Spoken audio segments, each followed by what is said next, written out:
Army man returns home and finds daughter sleeping on the floor. Captain Peter Xavier couldn't wait to get home. He'd been away for 8 long months and he missed his family terribly. He was lucky to get an early discharge from his current tour and he was coming home a whole 2 months early. He'd said nothing to his wife Linda or his daughter Melissa. He wanted to surprise them. He walked towards his front door with a spring in his step and a big smile on his face. He had no idea what he was about to discover. Peter opened the door and called out, "Linda, Melissa, where are you? Jane, Kyle, I'm home." But his wife and stepsons didn't answer. The house was empty. It was a Saturday morning and they should all be home. "Melissa?" Peter called out one last time.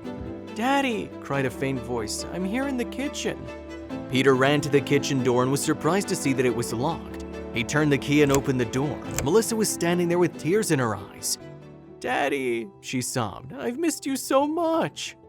Peter hugged his daughter tightly, then over her shoulder he saw a mattress.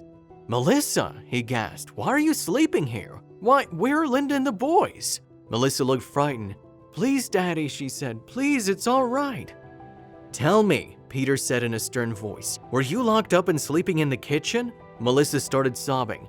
"I can't tell you," she cried. "Don't you see, Daddy? You'll go away again and I'll be all alone with them again."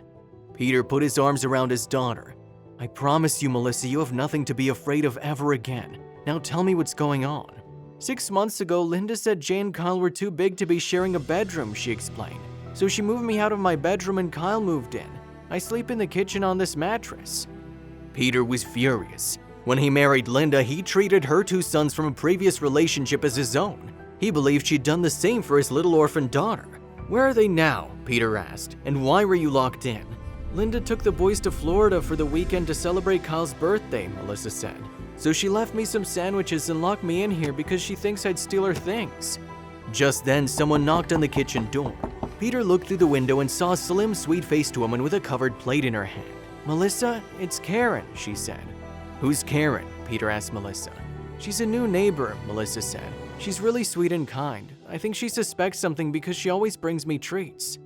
Peter fished out his keys and unlocked the kitchen door. "Hello," he said to Karen. "I'm Melissa's father." Karen looked embarrassed. "Hi," she said. "I hope you won't take it the wrong way, but I brought Melissa some hot food." "Of course not," Peter said.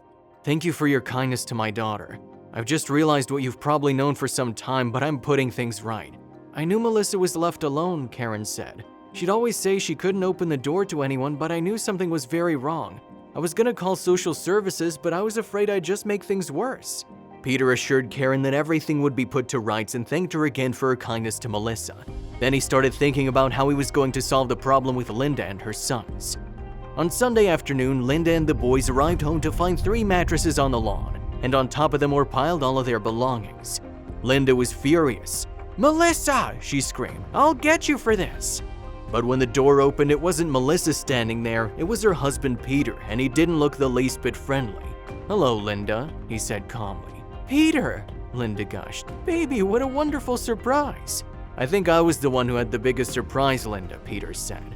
"But just so you know, Melissa's back in her bedroom. You and the boys can move those mattresses into the garage, which is where you'll be living from now on." Linda saw the flinty look in Peter's eyes and knew the game was up. "I'll take you for every penny you have, Peter," she screeched. "No, you won't," Peter said calmly. "I called the police and they saw how Melissa was living in the conditions I found her in. You try anything and you go to jail for child abuse." Linda and her sons took their things and ran, and the last Peter heard from her was when she signed the divorce papers. A few months later, he started dating Karen, and Melissa knows that very soon she'll have a new and loving mom in her life.